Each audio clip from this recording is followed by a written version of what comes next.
In this video, I'm going to show you how to use the Pay Down credit card feature. As you can see, we're still using the sample company, and in this sample company, the MasterCard has a balance of $304.96 actually owing and $257.72 on the books.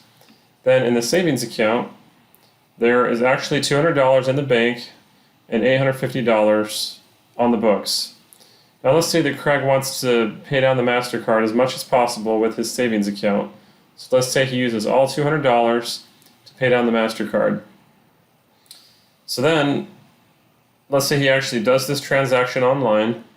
Then either Craig or his accountant should come into the books, press the plus new button, click on Pay Down Credit Card. Then which credit card did you pay? It was the MasterCard. How much did you pay? $200. Date of payment, let's say that was today, July 5th, 2020. What did you use to make this payment? It was the savings account. Then click on Save and Close. And you can see that the books are updated immediately when you click on Save and Close. But it'll take some time for the bank balance to update on both savings and MasterCard.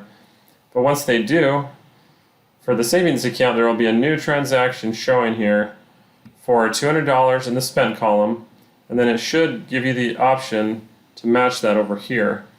Then for the MasterCard, it should be showing $200 in a new line here in the received column, and also the ability to match. So the main purpose of this Pay Down with Credit Card feature is to make it easy to see on both the account that is paying out and the account that's receiving, that you can easily match it on both accounts.